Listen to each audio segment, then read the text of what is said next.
Dans une grande maison isolée au milieu des champs de maïs, une jeune femme nommée Lisa vivait seule, due à une rupture amoureuse.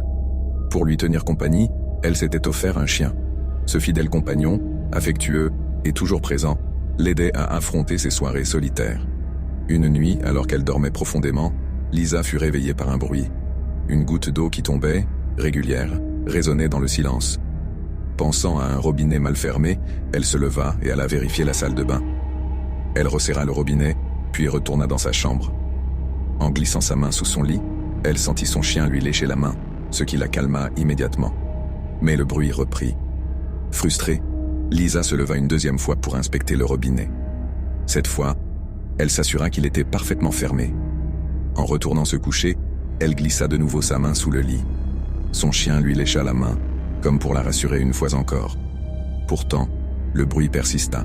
Agacée, Lisa fit un tour complet de la maison, cherchant d'où venait ce bruit de gouttes. Rien n'était anormal. Fatiguée, elle regagna sa chambre et, par habitude, glissa sa main sous le lit. Une nouvelle fois, son chien lécha ses doigts. Pourtant, le son était toujours là, plus clair, plus proche. Elle tendit l'oreille et comprit avec horreur qu'il venait de son placard. Prise d'une angoisse, elle s'approcha du meuble, sa main tremblant sur la poignée. En ouvrant la porte, elle recula d'un bond, horrifiée. Son chien était là, suspendu par les pattes arrière, égorgé. Le sang s'écoulait lentement de son corps, goutte après goutte.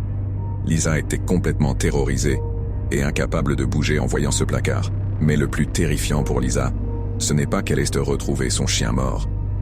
Ce qui la pétrifiait totalement, c'est que depuis le début, ce n'était pas son chien qui lui léchait la main. Elle comprit vite que quelque chose de mauvais se cachait sous son lit, juste derrière elle.